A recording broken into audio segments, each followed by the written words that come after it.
I'm going to call to order the meeting of the Riverside Board of Ed. First, we're going to do the Pledge of Allegiance.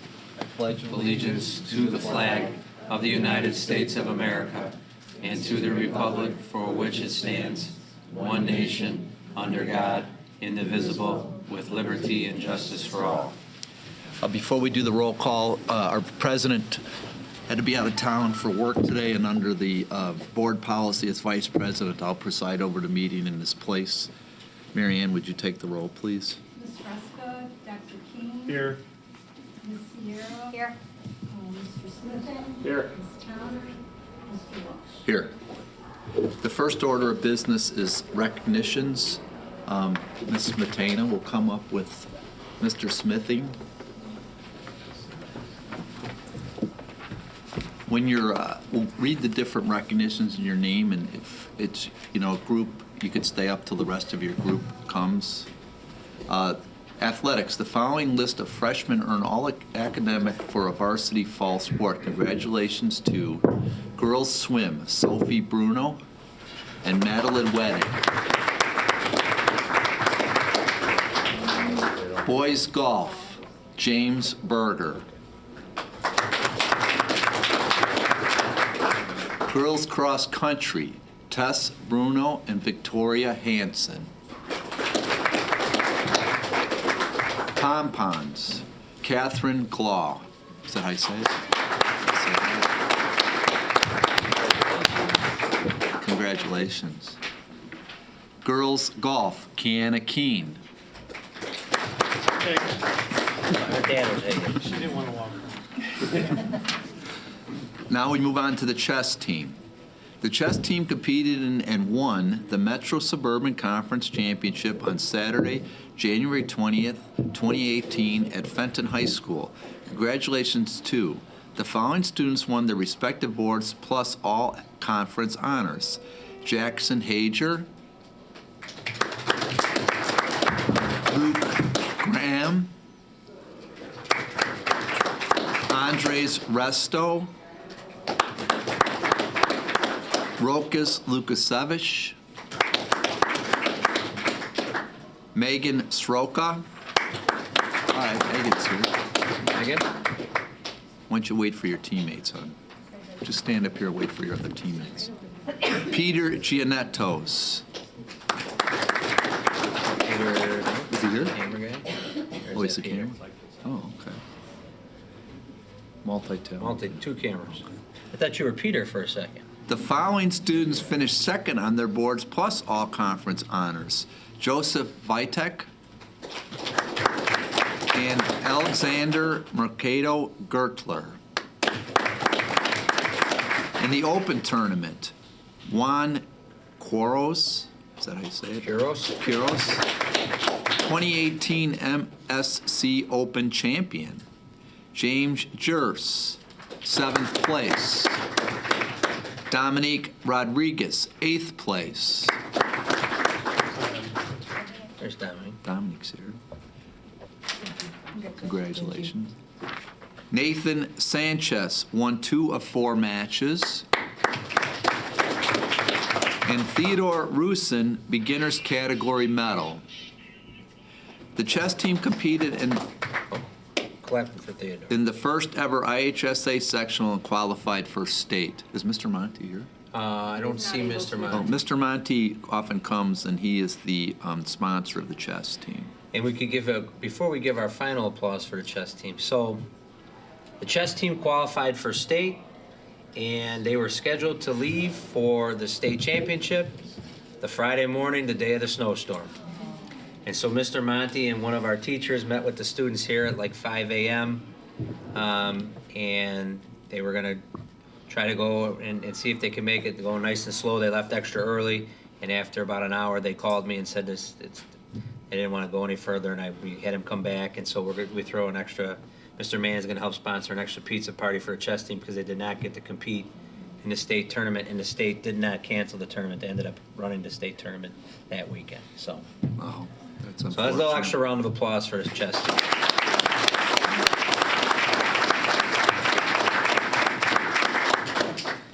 Thank you. Our next category is Fine Arts Artworks. RB students had their artwork exhibited at the opening reception at Downers Grove North High School on February 4th, 2018. This was a competitive show of a collection of the highest quality high school artwork in the region, selected from over 20 schools and thousands of entries. Congratulations to the following 2018 Regional Scholastic Art Competition winners. Gold Key, Natalie Lyle, Photography. Silver Key, William Serena, Comic Art. And Natalie Valenzuela in Photography.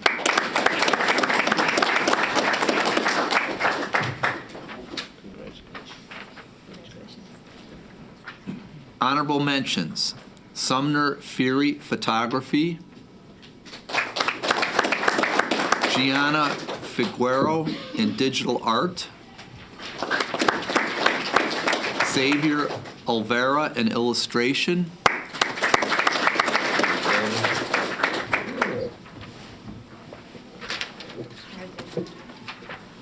Elena Raffensperger Schill in Mixed Media; Fiona Satterfield in Drawing; Riley Shaw in Digital Art; Gabrielle Tarrant in Photography; and Lillian Wu in Digital Art.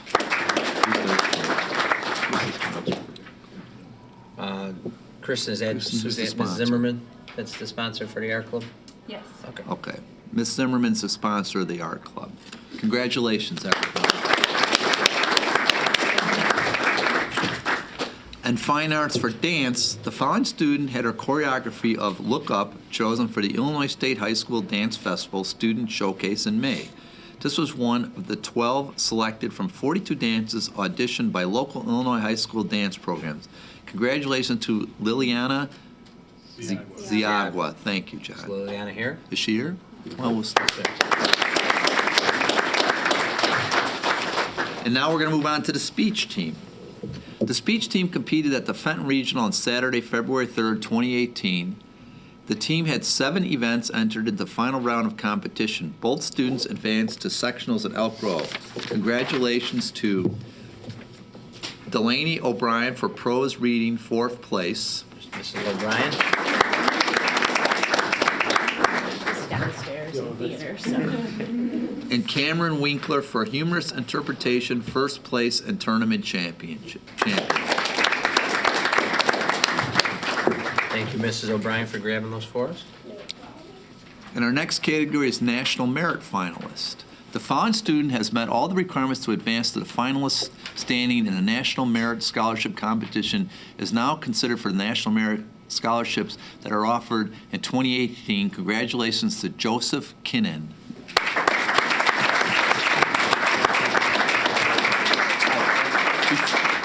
Joseph, stay here for a second. Kristen, tell them how difficult it is to get this. So there are over a million juniors. So we took the test, the PSAT and MSQT test as a junior.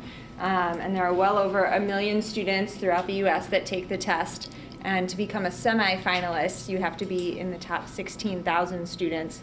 So then, after that, you have to submit an application and go through a process where you give your SAT scores as well as some additional information. And Joey was selected as a finalist, and so that's less than 1% of the students that took the test. So it's a huge accomplishment, and we're really proud of him.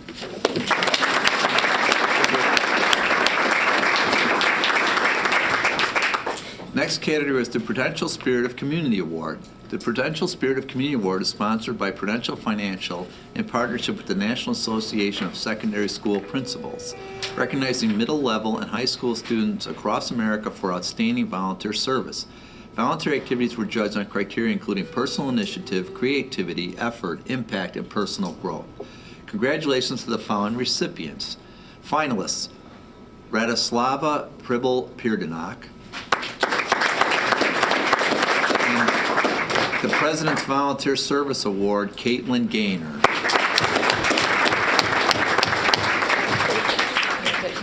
Good job, Caitlin. Now we move on to the National German exams. Congratulations to the following students who took the National German exam for 2018. The results for German 2, 3, and 4 APR. Gold medals. Honors German 3, Jonah Wraith, Gustus Gladstein, and Laura McLean.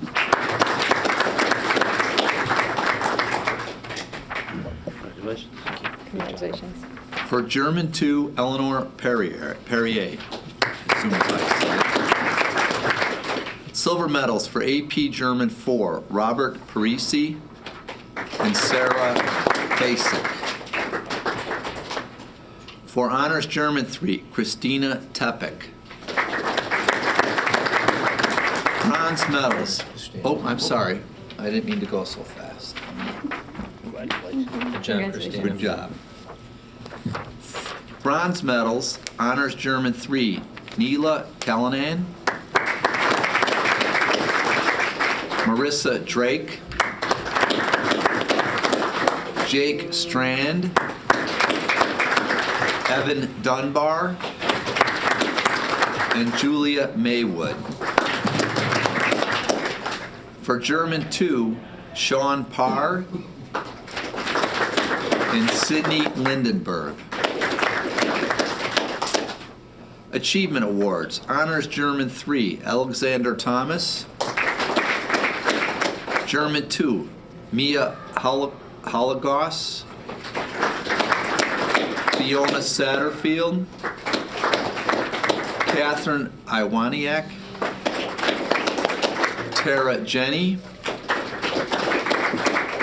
And eligible to compete for the Study Awards program for a 4-week trip to Germany, Gustus Gladstein and Laura McLean. Congratulations, everyone.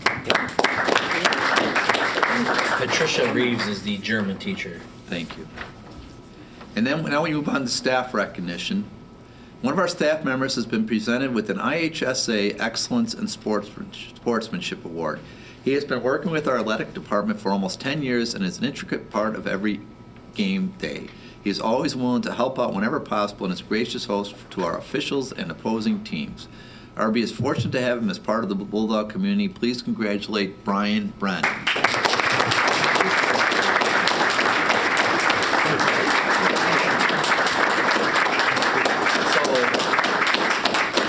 Brian works part-time at the school and helps out with security and with the lunchroom monitor, and then he's also premier real estate executive in town. There's a little pop for everybody. And then, Free and so whenever we have athletic competitions at the high school, we have multiple staff that can sign up to work, and so Brian has been signing up for this last 7 years that I have been here.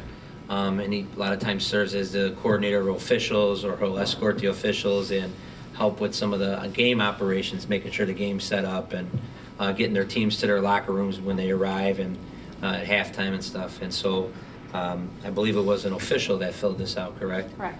And just recognized Brian for his hard work and his hospitality and his mannerisms and great character. So we thought it'd be a good idea to bring him forward and recognize him to the board. We also gave him a sportsmanship award at halftime of one of the basketball games. Great. Congratulations.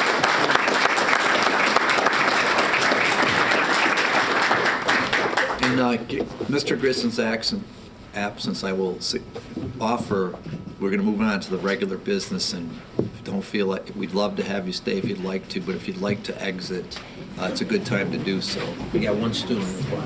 Student Oh, association. oh, no, I'm sorry. That's all right. Student association, you can come up and get ready for your report.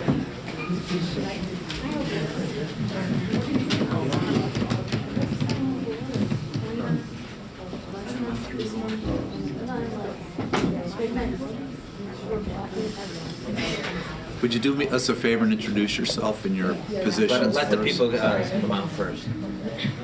I'm sorry. Okay. Make a note to Mary Ann to put maybe student association before recognition. Yeah, It that's gives not some a bad parents idea. some time in the park too. That's a good idea. Okay, Hi, everyone. I'm Caitlin Gaynor, President. I'm Jane Frank, Director of Communications. I'm Alana Waz, student spokesperson. Max Alvarez, Vice President. Paulina Linares, Secretary. So in January, we had Custodian Appreciation Day, and it went really well, and it was a great way to thank our custodians. very good. Actually, tomorrow we have the second blood drive of the year.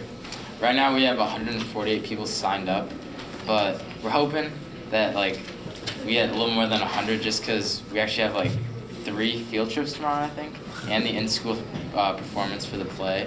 So we're hoping that we get okay numbers. I think How much in advance did you guys have to plan that out? I blood think drive? Miss Yule picks a date In the right beginning of the after, year. yeah. So I mean, that all this Yeah. other stuff We started didn't to know. fall. We didn't know at all, and it's so hard to reschedule them. So Yeah. It's kind of like making up school for a snow day. yeah. Ah, see, now you know what I do. Okay. So last week we made a poster for Stoneman Douglas High School after the tragedy that happened there. Mr. Robbins actually went to the rival high school, so it was really important to him that we made an effort to show them that we support them. So we made a really big poster and everyone signed it during lunches and we laminated it and sent it and it got there, so it should be hanging up tomorrow when they all return to school. So because they asked for a bunch of support from everyone. Very so that nice. is hanging in their school right now. Very nice. Yes. And then looking forward to this spring. In March, and then this Thursday, we're looking forward to meeting with administration along with a bunch of our fellow peers about school culture and safety in relationship to the recent shooting. And then also in April, we're looking forward to having our Pop Tops collection start up. I think Mr. Mannon is looking to do, Mr. Mannon, when's that leadership summit you're looking to take some students to? Thursday, 7:30 at the Little Theater. The leadership summit at District 88, March 12th. March 12th. So there's a local leadership summit where I think over 30 or 40 high schools within the area are bringing groups of student leaders together to talk about school culture and how the students can have a voice in making a difference in the country. And so Mr. Mannon's going to have a group of student leaders attend that. Good. Is there one more report? I think Do you have that's anything it. to Doesn't have anything to say. Is there anything else we need to know? Um, Or you'd like to tell us? Is the school year going well? It's going Because fantastic. we hear that from the administration, we like hearing it from the students.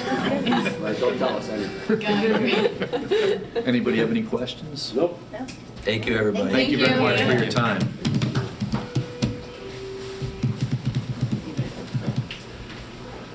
Let's move on to there is no president's report since he's not here. Superintendent's report. No updates at this time. Curriculum advisory, facilities, finance, personnel, nothing to report out this month. Okay. Principal's report.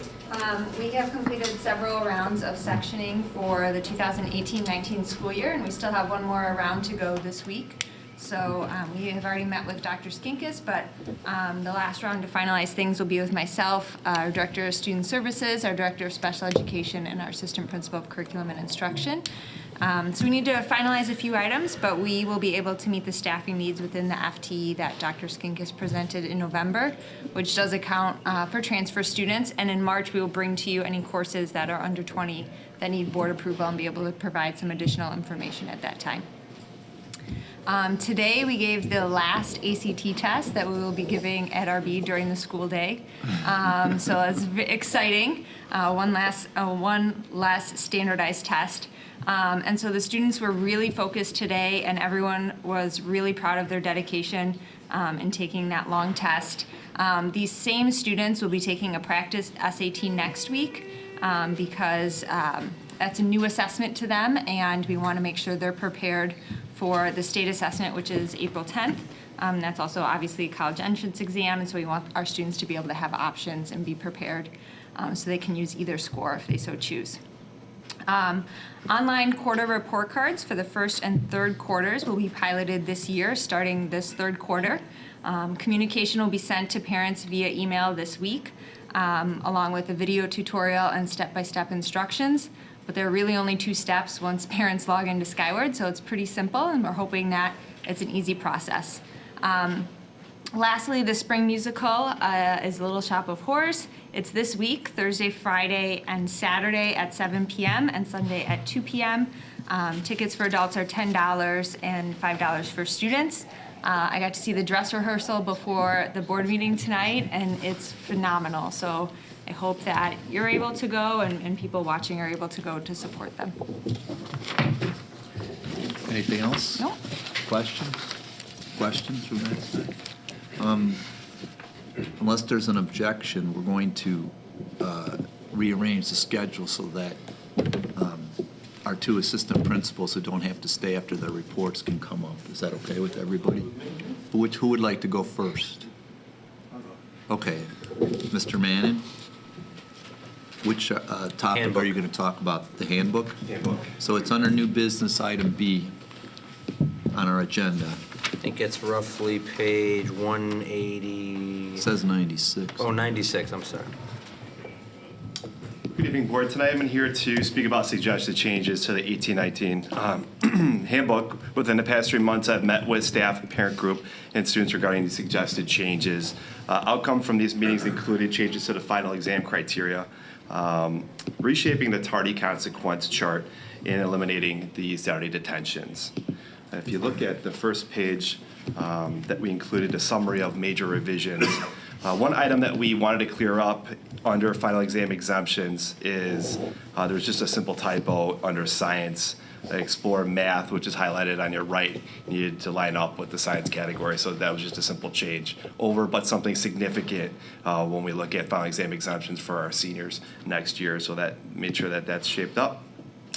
We also included language that was never included previously in our handbooks regarding students missing a semester exam. So this would be any student that may have been absent for that exam. That language was never included, so we wanted to include a statement that just informs students that if they are to miss a final exam, we do have makeup days. However, that absence needs to be verified by a parent to the administration or to the dean. And that verification process could be simply a phone call or a doctor's note or something similar to that. Once we verify that, the student will be able to make up that exam within the allotted makeup days or during the makeup periods built in the week following our winter break or at a scheduled time in the summer by appointment. And that would be done through the instructional chair and or the assistant principal of curriculum and instruction. We want to note on the missing exams that exam scores do make up a significant portion of the student's overall grade for the semester. So adding this policy will shore up just a procedure there that was lacking previously. Final exam policy, we had language included in there regarding electronic devices in the exam testing rooms. And what we did, we just highlighted it under final exams, under that language. Previously, it was under the electronic device area. We wanted to make sure that our students were well aware of the electronic policy procedure for exams. So that was just highlighted, included under the final exam policy. So that was just a change and move. Following that is student attendance at school-sponsored events, and we wanted to add suspension language in there. Obviously, we feel that participation in school-sponsored events is a privilege, and thus, if you are suspended within that semester, we will restrict attendance for events such as prom, dances, things like that. So we wanted to include that language. Do you think that's an incentive, or, is that why we're doing it? Because we think people would care a little bit more if they couldn't go to a dance? Exactly. Okay. The Saturday detention was removed. It was something that we weren't seeing real good progress on. We had declining numbers for my first couple of years. We would see attendance, if we scheduled out 15, we'd see maybe 1 or 2 students.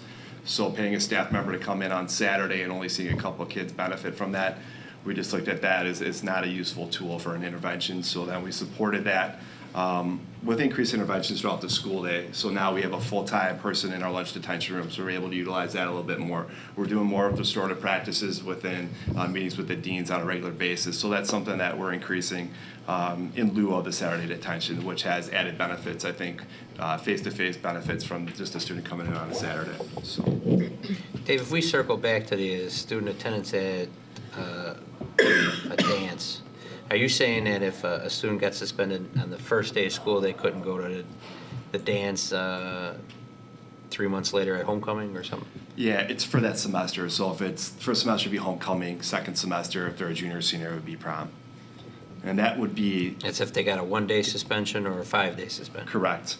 And that's going to be highlighted and presented out at our grade book assembly meetings at each semester. Is that new? Something that we just added. Correct. So it seems quite extreme. Not only are you suspended, but now you are excluded from, a major event, especially if they're a senior. Is there a reason why it's so extreme? Talking with the deans, we feel that, attendance at these events, specifically our dances and our prom, we have a lot of students at those events. And we want to make sure that, that event not only is safe, but it's a privilege for all those students to attend and that they enjoy their time there.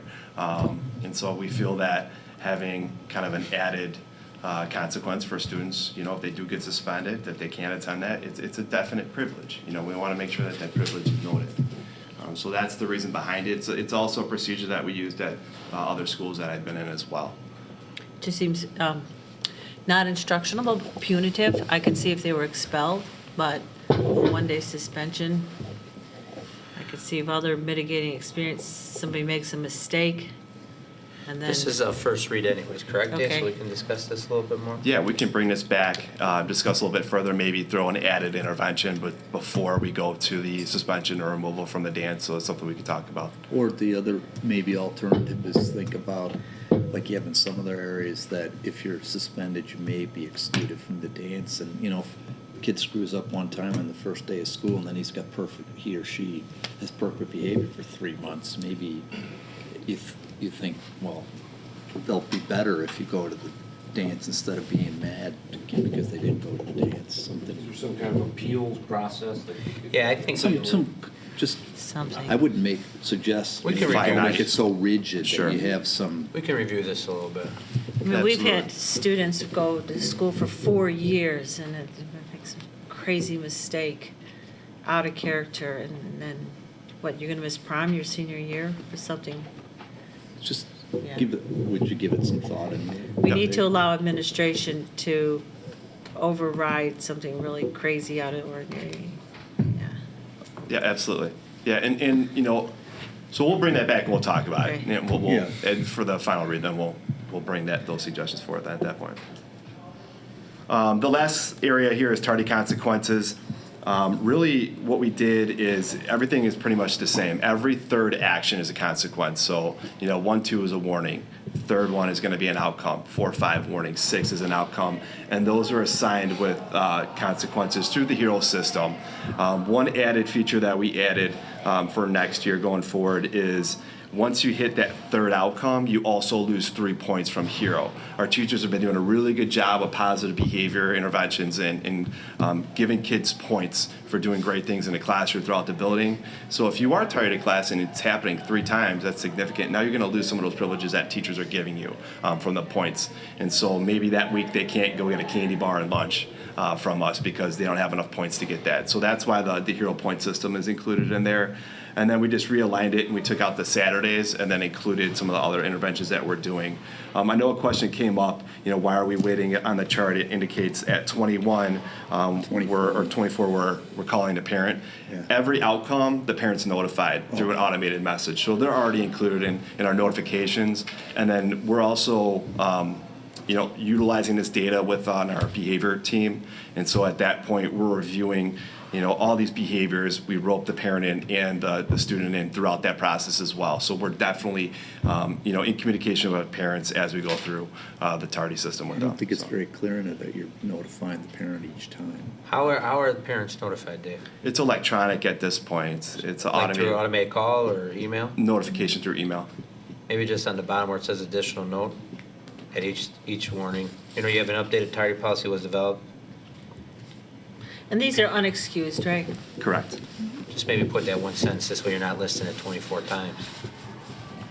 Parents will be notified at every step via automatic call or something. The other question I asked is, so the third incidence, you lose 3 HERO points. The 6th incidence, do you lose 6 more or 3 So it's 6 total, How many hero points can kids get? as many as they want. Oh, so, you know. They have it's to like use them gets- up it by the gets- semester. Okay. And we've been rolling them over actually for the year if they Okay. if they have a lot of points and they want to continue that. But then they turn them back in. So like in a couple of weeks, we're going to start prom ticket sales. We have a prom raffle, Okay. and so students want to keep those points so they can Okay. put their name in for a free prom ticket, things like that. So But I was thinking if you get up to like 10 tardies or 12, then you're giving up like 50 hero points, right? Or something like- exactly. Okay. Yeah. Here's what it looks like. We had a few other questions that you had submitted, or did we get Because them it all happens addressed pretty before much? they We addressed them. Okay. adjust the columns. Any other questions? I noticed the notifications come out before you get through all your excused absences or excused tardies. I don't know if you can, because if you want to know what it looks like, here it is. So it works. You know, because Ruth was out of town and I called her in late.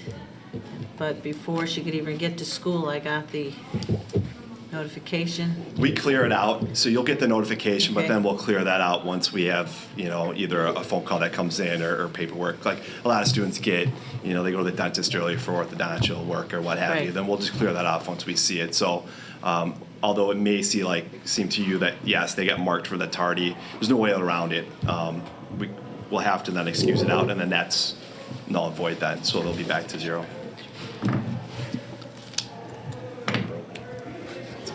Thanks, Dave. Do you have Thank anything you. else to report?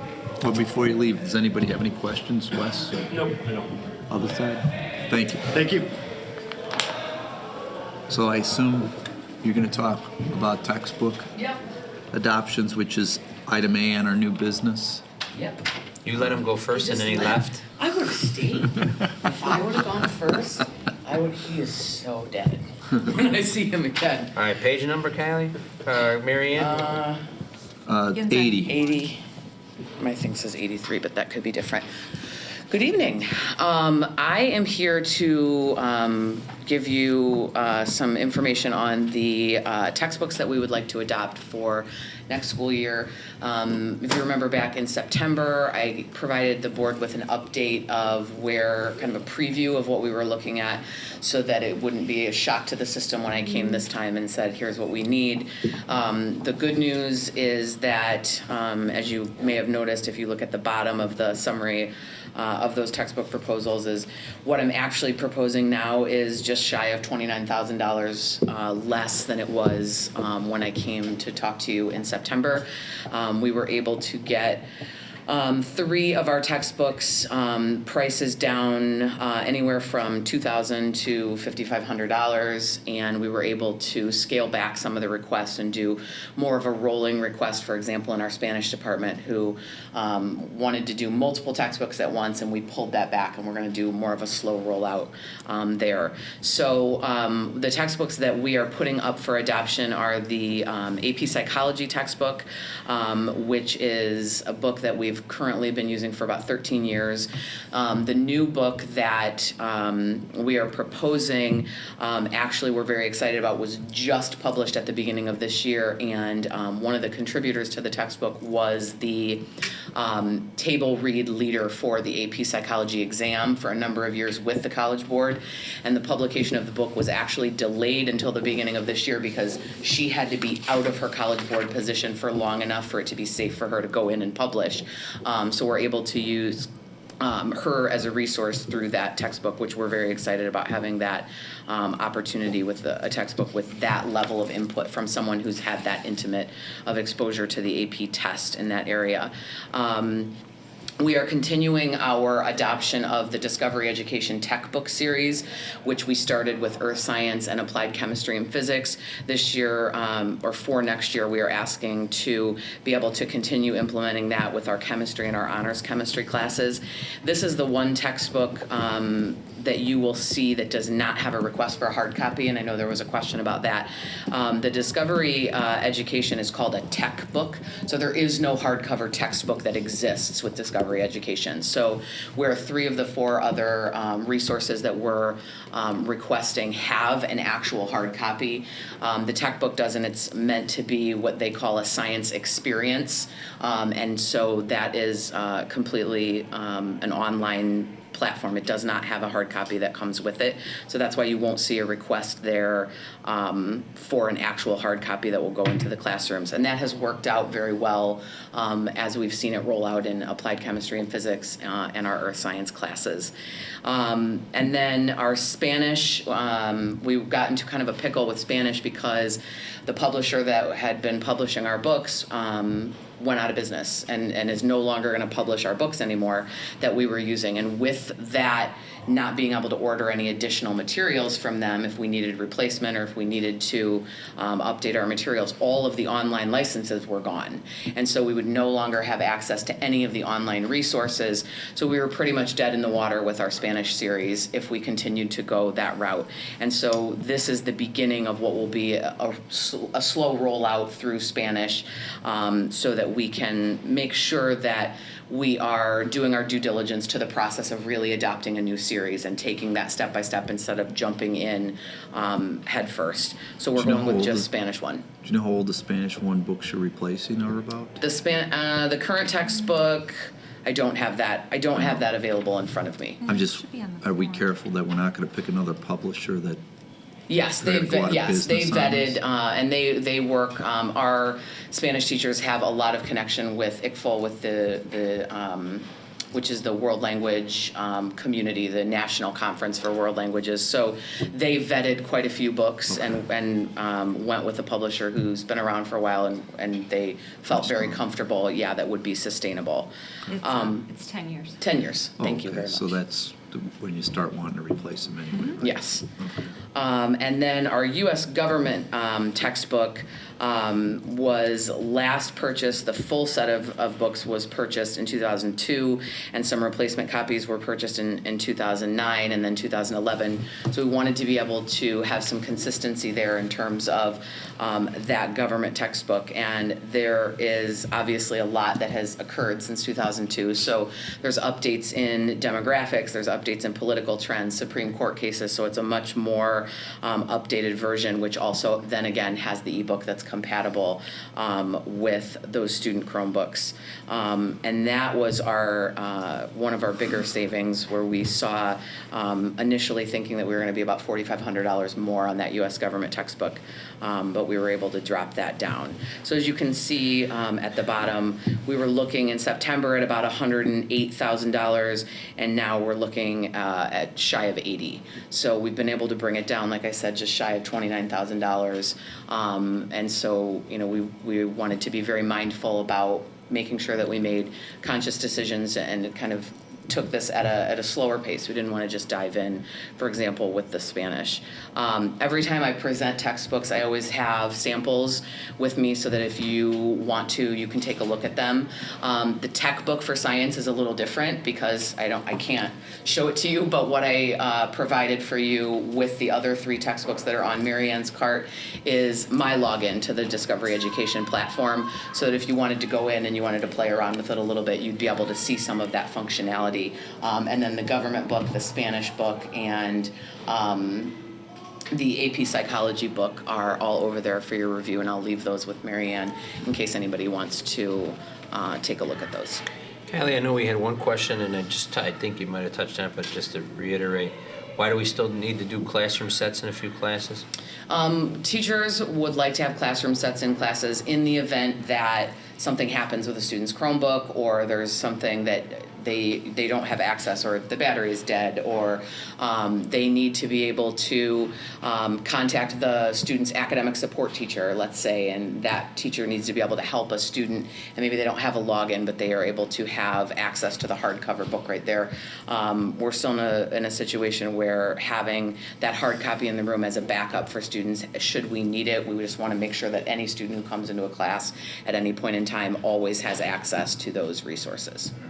So like with the 60, I'm assuming we're doing it because we have roughly 2 teachers primarily that. Well, U.S. government is actually, with getting 60, U.S. government actually this year, I believe there's 5 different teachers who teach that because it's a semester-long course. It ends up being one of those courses that fills out some teachers' schedules. So in that situation, we ordered 60 because we want to be able to cover like anywhere from 4 to 6 teachers, depending on how the scheduling works out.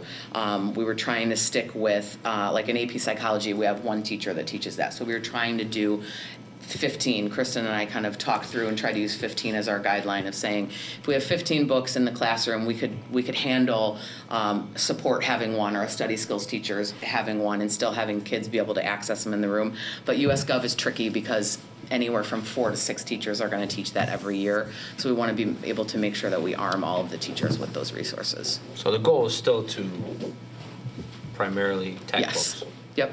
E-books, textbooks. Yes, and the nice thing about that is you can see that most of these are multi-year licenses. So when something is a multi-year license, if there's updates that take place, you have the benefit of those. Whereas if I am just purchasing a hardcover textbook and the publisher decides in a year that they're going to revamp the whole system, now I have something that's not as current. So the ebook licenses give us that freedom to know that for those 6 years that we have those books, we're always going to have the most up-to-date resources. And I know you keep a 3-year chart, and so I'm assuming we haven't gotten to this point yet, but I'm thinking even from the start of your tenure here and Kristen's end in her last year in your role, we have to start getting close to where some of these ebook licenses are coming up now. So we need to make sure we're accounting for those. I believe that as well. occurs next year. Okay. Were there any other questions, Kylie, you need to cover? No, just the one about the hard copy versus the electronic copy. Any questions on this side? Nope. Other side? I might have forgot to ask this one. I didn't understand in your chart where you summarized the cost over the historical period. Why did we put on 2018-19 replacement textbook costs? Because this is just for new, and you might still have some replacement textbooks coming our way? Yeah, we typically don't go through the process of what needs to be replaced until around March. Okay. So usually that's something that we wait a little bit longer on, and it's something that. And that's just for books that need to be rebound, Yes. or we need to buy a few additional books. We're not replacing a new. Correct. We're not buying a new textbook. Correct, and that cost is typically very minimal. Okay. Thank you very much. Thank you. Thanks, Kylie. Thank you. So we'll get back on our order for our, Scott, you got to stay anyway, so I hope you didn't mind switching, but we're moving to our reports, Chief Financial Officer's report. Scott, Okay. page 7, right? Yep. I would like to highlight the January 2018 financials. If we could go to Board Book page 10 and look at the January 2018 monthly financial report. Revenues that came in for the month was approximately $1.8 million. The 2 largest revenue sources were real estate taxes and general state aid. Our expenditures for the month were roughly $1.84. Our highest expenditures are salary and benefits and purchase services. If we move to our financial statements, which start on page 11, that is tracking our revenue and our expenditures for all funds. On page 12, we're tracking revenue. If we look at the percentages compared to budget, we're tracking pretty nicely there, being that we are 7 months into this current fiscal year. Remember, the working cash on that one was the $3 million issued for the bond, so that one looks a little skewed. Same with the life safety. That was the life safety amendment number 22. If we move on to the next page, highlighting the expenditures and looking at the actual as a percentage of budget, we are tracking nicely in the expenditures. If you look at operations and maintenance, 79%. Remember, we paid our Airmark contract to get a discount with it. So if you look at the overall percentages, we're doing pretty good for the 7 months. Overall fund balance for the district, roughly 13 million and 13.3 million. Okay, moving on to the revenue expense report. There were questions submitted on, let's see, page 14 in board book under education levy prior.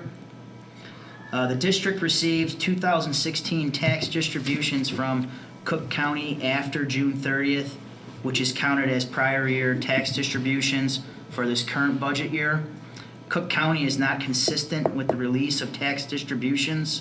The impact on prior year tax collection, that particular line item it's still unknown until we get final distributions to the end of the year. Although these funds are accrued into prior year tax distributions on the audit, the treasurer operates on a cash basis reflecting the over budget. Tax distributions collected in February and March will be applied to our current year tax distributions. I'm still anticipating the current year tax distributions to be around 98 to 100% of the budgeted item. If anticipated amounts come in, this should definitely help close the budget deficit gap. So Scott, just so I'm clear, maybe to make this a little simpler, it's the second line on the top of page 14, correct? 14, yes. You budgeted roughly 7.4 million, Yes, and we've already received 9 million. yes, 1.6 over. Right, that's in the unrealized category. And so how much of that is taxes after June 30th? We know we got, From last year, we know we Yeah. got like 600 and something Yes, I can verify just in with the July auditor. or in August, right? Yes, there was a bunch of distributions in July. So I can verify the amounts with our auditor. Yeah, I think it would just be helpful of how much was last year's money that came just after the June 30th. And then the other part would be to see, was there any unrealized from this tax year, from this, was the August payment, correct? Mm-hmm.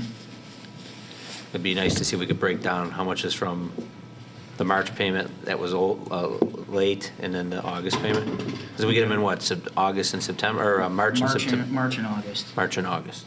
So one thing we talked about, you're going to add another line to this for next year, right? I'm working with the treasurer on that. Hopefully. Well, forget it. You could do it manually somehow, whatever, download it into But Excel. I need to make sure that I'm accounting for the correct revenue amount that's coming in. Yeah, the second part is, of the $1.6 million in the unrealized that were over budget, according to this, $1 million came in this month. That wasn't for the prior year's assessment that carried over, right? That probably would have been a late disbursement. From From the Mar- county. or from the August payment?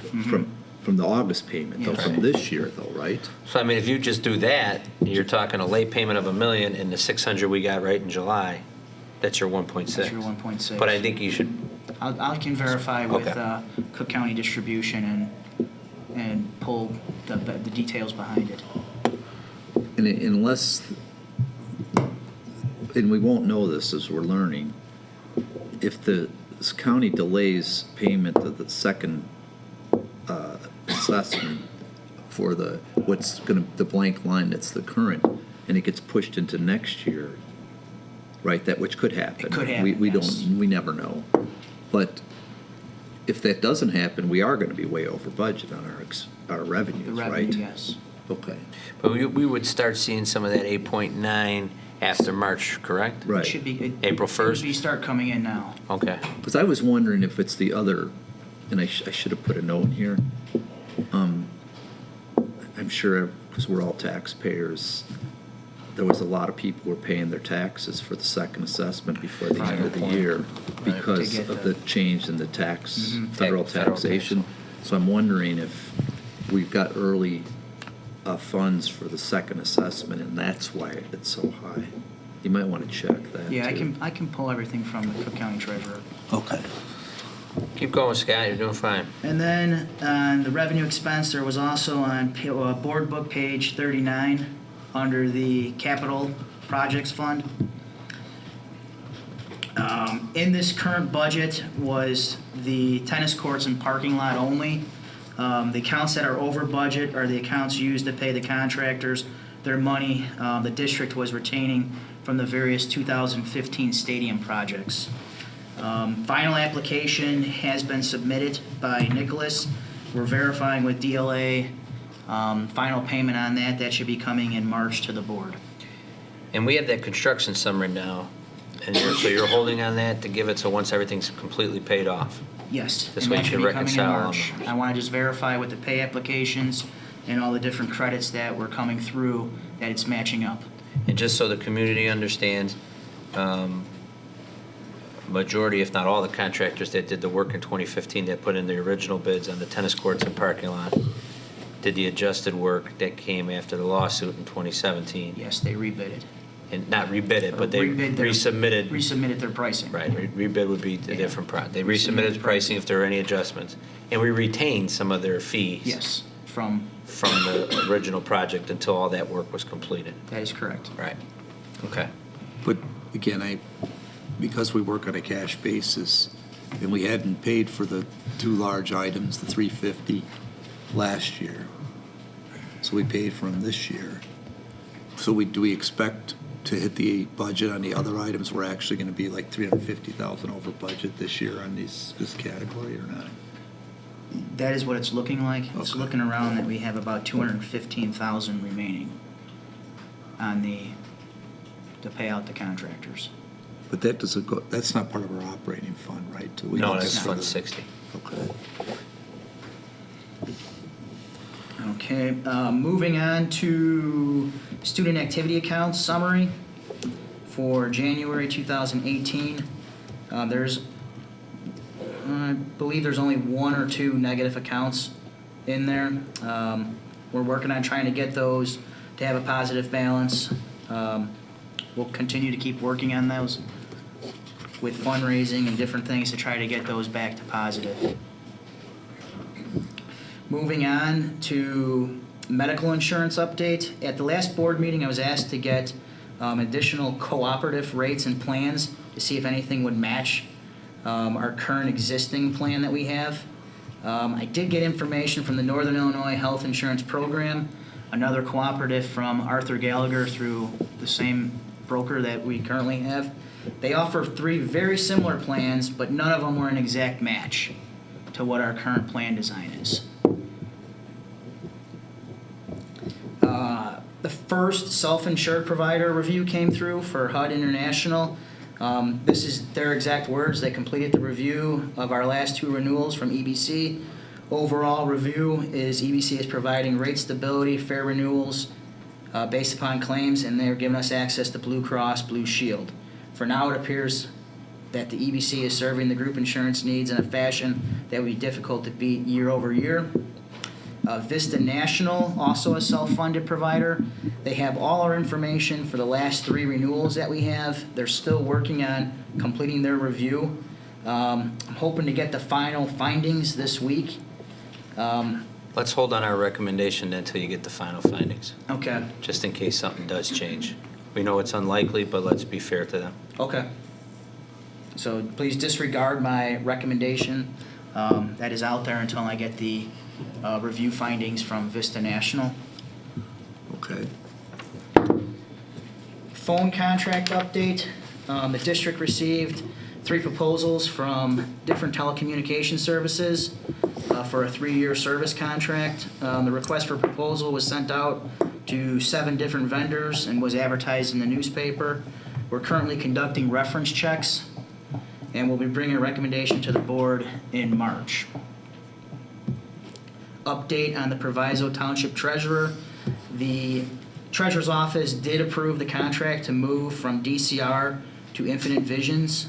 I'm highlighting the additional cost that it's going to go with the initial setup. It is a little pricey for the initial setup on it, and overall Infinite Visions is going to be slightly higher than what DCR's annual cost is with it.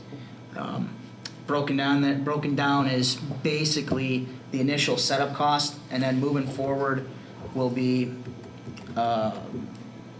give or take, our portion will be about $8,000, I believe, for Infinite Visions moving forward. And what are we paying, do you have any idea what we pay a year now for our current accounting system?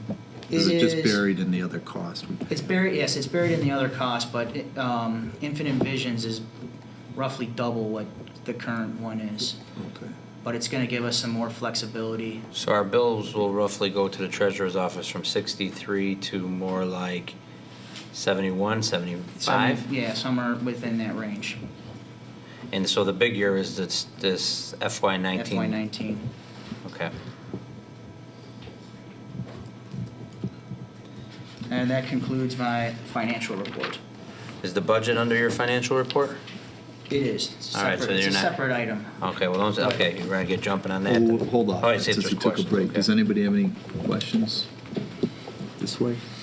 Okay, you want to go on to the budget? Sure. What page is it on? 47, the budget, preliminary budget starts. This is the first time we did an activity like this in the board, especially the board president, because for the new board members, school decisions on staffing have to be made by the middle of March, and then we start our budget process, and that's kind of a little out of sorts for private practice, or so what we wanted to do is at least give you a rough budget, so to show you, just in case there was any glaring needs or glaring deficits, if that needed to impact any staffing issues, or if we had to reduce staff, at least you'd have a kind of a hand on what we're looking at. And I think Scott did a good job writing some of this stuff up, so I'll let Scott proceed with that. Okay. First thing I'd like to highlight, this budget uses many of the assumptions that we used with the Forecast 5 projections. Used the January 30th actuals to try to put some perspective as to where some accounts are. Please understand this is only 7 months into it and things can change. Overall, the preliminary budget is approximately $20,000 higher, so the deficit would be $20,000 higher than what the Forecast 5 projections projected budget was. Why don't you go to the next page that shows the numbers on the bottom, Marion? I think it's easier for people to understand. Yeah, that's on page. One more, right, keep going a little bit. What Down, page is it on? just down a little Is bit. that 50? Go a little bit more. There you go. Right there. So that's a It's on the summary that assumptions compares page. what we saw, right, Scott, from the Forecast 5, where we were gonna have a $103,000 deficit, and your new preliminary budget shows a $123,000 deficit. So Yep. it's roughly $20,000 larger deficit, which I don't even know if it's an increased expenditures, a reduction in revenues, do you even know? It's a variation of. It's not very much, though, Not, in either yeah, case. it's a variation of it. Real estate taxes, I tried to get much more accurate with estimating 2017's extension and then putting in 2018's actual levy to try to get a much closer snapshot with property taxes. Also changed on that was the collection rate. We were at 98.5, we moved it to 99. And then also I'm trying to become more accurate with the prior year and current year, shifting it from 53% on the current year collection and 47% on the prior year. Try to make it so it doesn't appear as there's a big over budget line item like it's showing in this current year's. We also adjusted tax refunds, worked with the attorney on getting projections, and looks like we're able to cut that down by $25,000.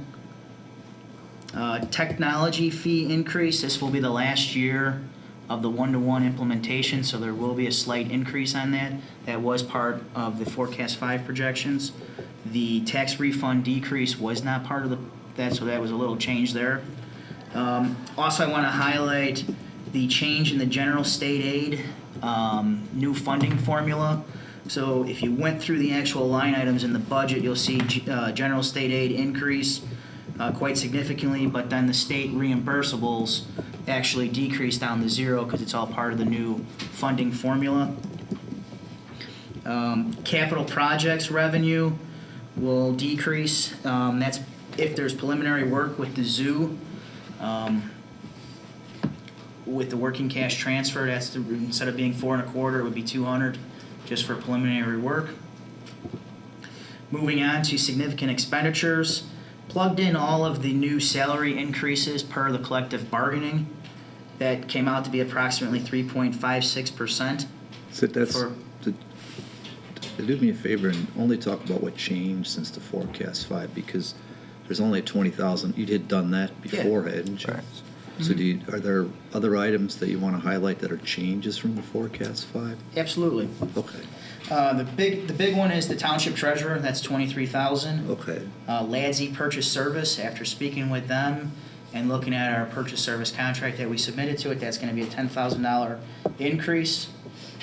Capital operations capital fund that we have some old equipment in the kitchen and throughout this building. It's getting to be 10 to 12 years old, so I'm not sure how long some of this stuff can hang on. I do know of a couple of items that are kind of hanging on, and it's getting to the point where I don't think a repair is necessarily the right thing to do, so we put in there an additional 5,000 increase. Field trips, currently I added 3,000 to it. Our contract with First Student for field trips is going up on that, and we seem to be always running kind of out of that budget item end of February into March. So adding a few thousand there for those trips, and that, so they're not significant changes, but any little bit adds up, and then you'll see the difference between the forecast 5 projection compared to what my preliminary projection is. So Scott, this is a good job on the first time doing this, and it gives the board a good idea. I think to help us going forward in the future, in June and July, when we do the tentative budget for the board and the action from the board, budget versus actual is very helpful. I think in February, since we're only halfway through, it might be better just to do budget versus budget for this report. Because then they'll just see, okay, here's the projected increase to their budget, right? Yep. And then when you get to the June report, you could have budget versus actual, and just hide this column and open up the next column, right? Yep. No, that makes sense, because like you said, then you get highlights the changes. Is there any questions from this side? The other side? So I think the way I would summarize it, if you don't mind, Kristen reported earlier that based on her projections, class size and everything, that she feels the current estimate for the number of teachers is accurate pending a large increase in transfer students. And what Mr. Grissom wanted to know, was struggle that some of us have every year, is tell us before we have to decide on our biggest expenditure, which is our staff, where we think the projections are, because if we find out later on we have a much larger deficit, we can't really do anything about it. So the way we already knew that we were projecting $105,000 deficit when you provided the other numbers, and now you look closer based on your new information further in the year. Based on what we know right now, your projection only about another $20,000 deficit, which are you suggesting, I assume, whether you or Dr. Skinkis want to say that we still feel that it's pretty close to what we had before, and it's not a reason to be concerned about our staffing count for going into next year, based on what we know right now? Based on what we know now, I don't think we have any issues with staffing. Okay. Right now, in the current, we were projecting originally 104.3 for this year. We cut 0.3. We had to lower the deficit in September, and we had roughly a 0.5 or 0.6 that went unused.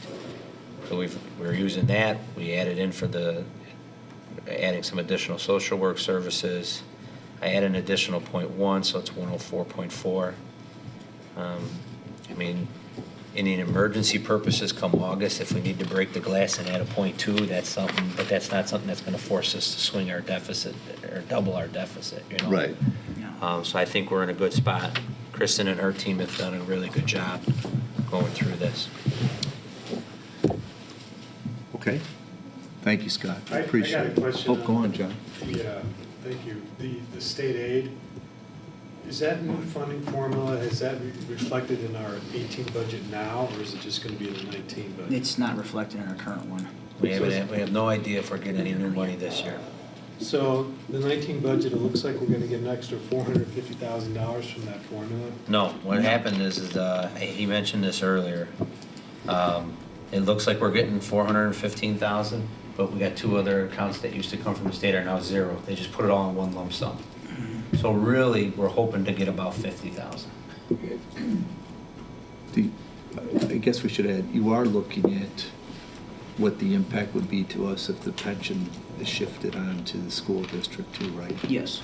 But it's preliminary, it's gonna take some effort to figure that out, right? It's preliminary, we still have to wait and see if it comes to fruition. Right. If it passes, but I do have those projections. So It's is based that on- something you're gonna? I'm sorry, it's based on what the governor's proposing? Yes, You're going to give us that? yes, I have a We projection. worked out a rough sheet. We're gonna check that tomorrow. I know Maybe the tonight. newspapers asked for that as well.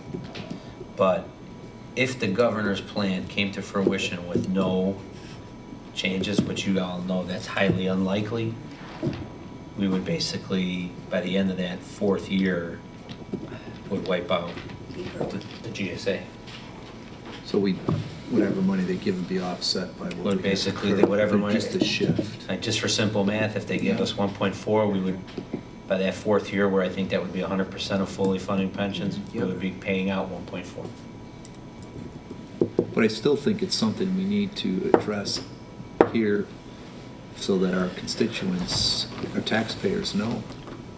And that, they can call their representatives and tell them that we're not thrilled about them balancing the state budget by shifting it onto our local property taxes or making us cut our budgets, fire teachers so that the state can say they balanced the budget, right?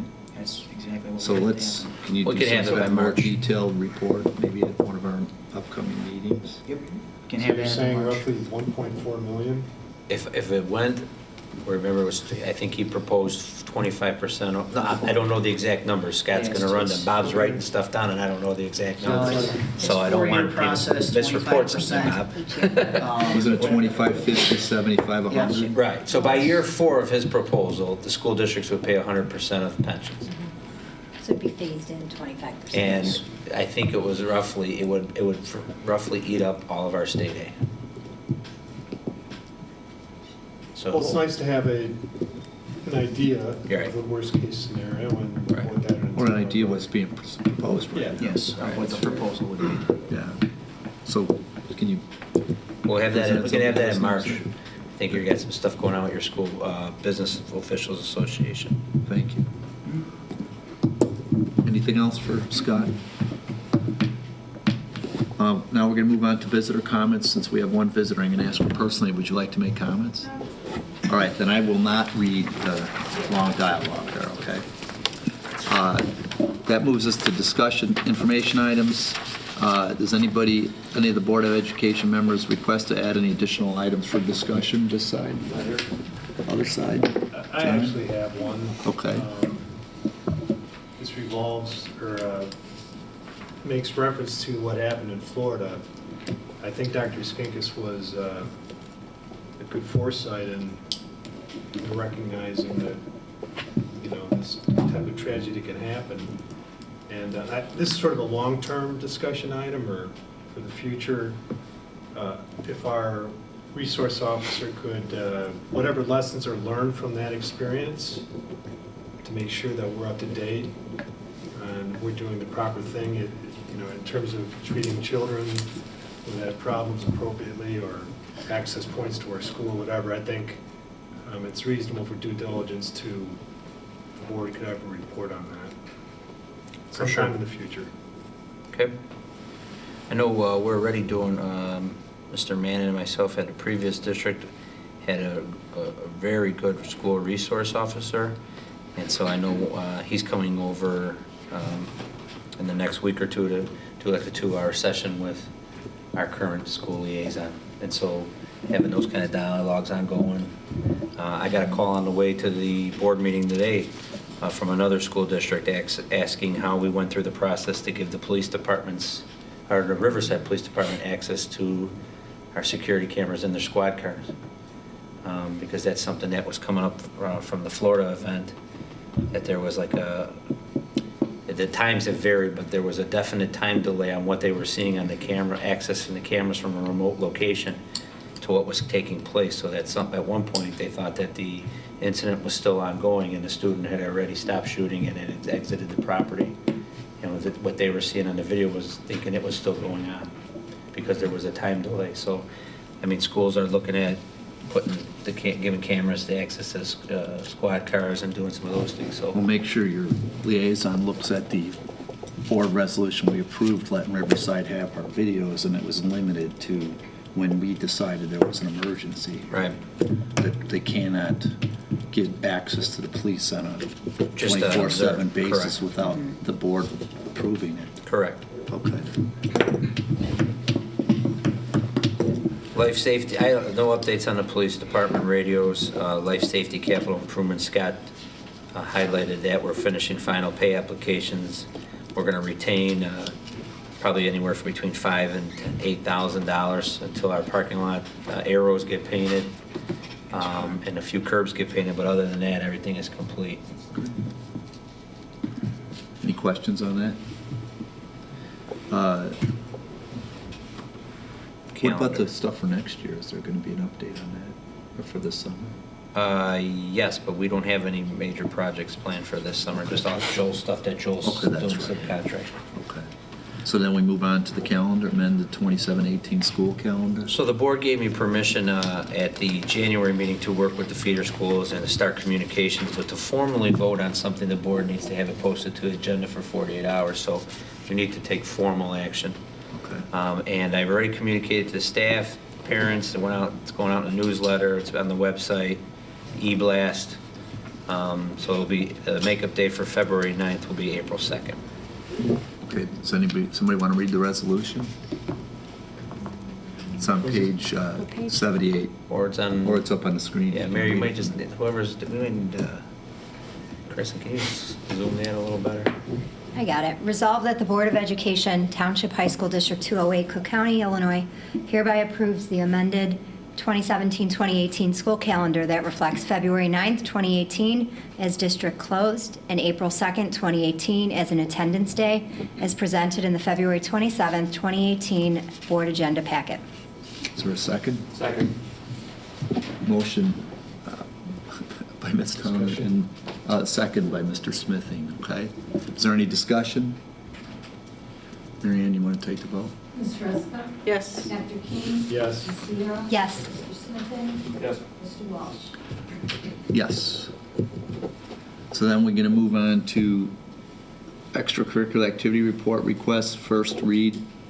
Who's presenting that for us? Ms. Smetana. Okay. So we have 3 requests for extracurricular activity tours. So these are all for athletics over the summer. The first one is by Mike Reingruber for boys basketball tournament at Marquette. It's just a day trip, so either it will be June 9th or it will be June 10th. So it's not overnight, it's just out of state, which is why we're bringing this to the board. The cost for the team to participate in the tournament is $100, and so that will be covered out of their activity account, in addition to one team meal, which will be covered out of their activity account, and the team will take the minibus there. There was a question submitted about an activity account. An activity account, the revenue comes from fundraising that the students do, and that takes on different forms depending on the sport. So I know for basketball, for example, they host summer leagues, and they do all of the coordination I'll for save you that. from explaining it all. Every trip has a cost. 2 to 3 reports make it seem like there's no cost to it. The board has a fiduciary obligation to control the funds and the activity accounts too, right? That's why we get a report every month on it. So my suggestion is, instead of saying there's a zero cost, if you have to put another line on it that says what is the cost and what is they're paying, so we know, is this, going to be $10,000 in activity account, 5,000, 2,000? I mean, if they're sending 12 people to Marquette and they're going to take $10,000 in activity account, maybe that's not the best use of funds out of the activity account, right? Certainly. So that was explained on the subsequent page after the form. But we can always add a line next to the student cost to outline like the cost per student that might be covered in the activity fee somehow. Because I think the confusion. The only dollar amount on there is $100 for the tournament fee. It doesn't say how much the bus is going to cost. It doesn't say how much the food is going to cost, which I presume are going to be more than $100. Well, they're taking the minibus, so there's no cost associated with that other than gas. And then just the team meal. And I mean, we certainly can provide an estimate. It's not like they're going to Gibson's. So we can certainly provide an estimate for that at the next read. Well, I think there's, when we get into this, I think there's a reason the statute requires a board to approve some of this stuff. And I personally am just asking, give us all the information. It's not a secret. Maybe they are going to Gibson. I don't know. And what if they did go to Gibson and it came out of the activity fund and everybody read about it? So just whatever they know, have them put it in there so that the board can say, okay, fine, they're going to spend $500 going to Marquette. It's fine. The other one says it comes out of their summer fee, which we also manage, and I looked. The summer fee for the football, it says supplies besides salaries.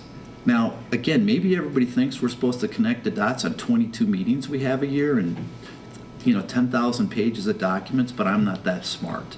So to say it's coming out of the fee, they're going to a college in Iowa for 3 days.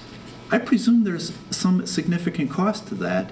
And then when I went to look and see, because they did it last year, on that report, it doesn't even say they went to out of town to that on the report. It says there's salaries and supplies. Mm-hmm. So that was a mistake, and I was going to get to that. Okay. So that comes out of their activity account, and they fundraise for that as well. Okay. And it's roughly, with transportation, it's roughly $200 a student. Okay. So that was a mistake on the form, and so that was going to be corrected for the second read. Okay. And I can outline those costs in more detail. It's and it will be updated at the next board meeting. It was a first read, so if they can correct it for the next time, as far as I'm concerned, it's fine. I'm just asking, when you ask people to fill out forms that are going to come to the board, tell them we got to read this stuff and it's got to make sense. And it doesn't make sense to say there's no cost for 2 trips when one's 48 people is going to 3 days to Iowa. It just, as soon as you read something like that, it's like now I have to go make comments again and ask questions again. So Kristen, maybe just we could tweak our form so that it has trip cost and then how much will be billed to the student. Yeah, certainly. This is a board, it's a procedure that's associated with So we could the just board tweak it. policy, so I can work with you to tweak that. And then the third one was the Super CDA Cheer Camp in Utica, and this is the 3rd year, I believe, that they'll be going to that as well.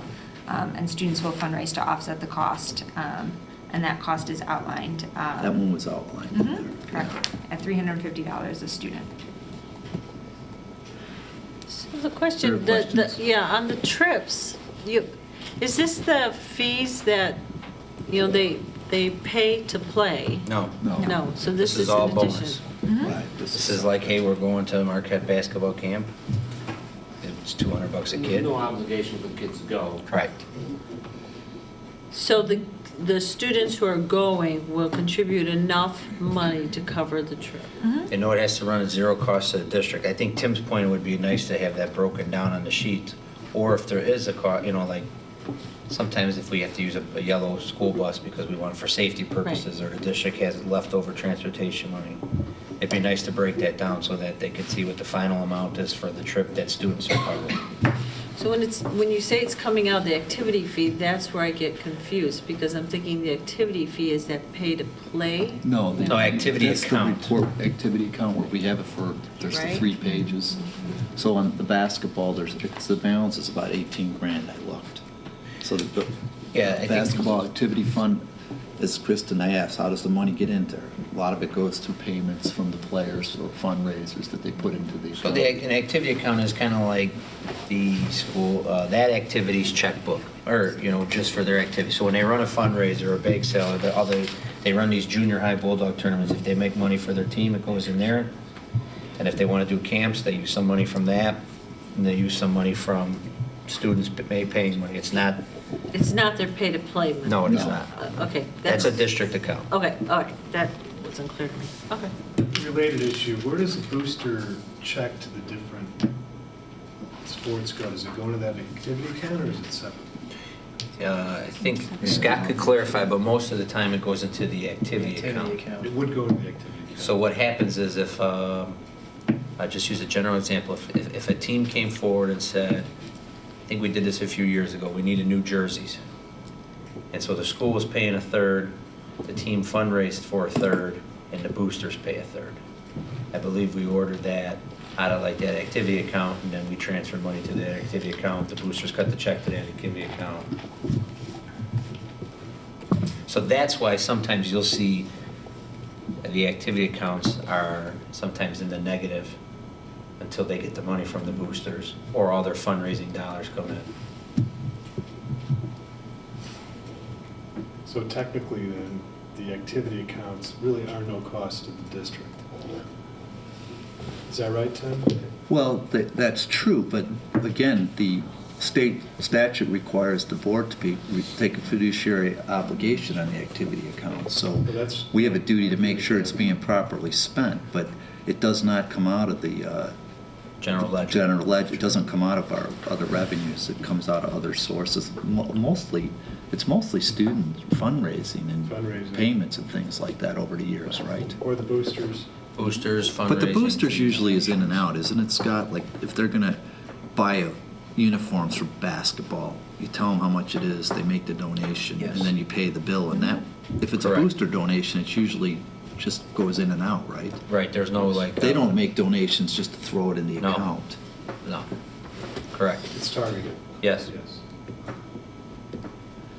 One other question I had, have we ever asked, and you might already know the answer, Kevin, or is there any insurance issues if we allow the minibuses to go out of state? Sky, why don't you just verify to make sure, but I don't think, Yeah, I don't think so. but because I'll we have verify. used them before to go out. Okay. I'm sure, if we've done it before, I'm sure somebody asked before. So again, for Wes and Gina, were you on the board since we've approved these field trips? So the board has to I think so. approve a field trip if it's Yeah. going out of state or overnight, and that's why these ones are on here, okay? And this was a first read, so. you Correct, can we have time.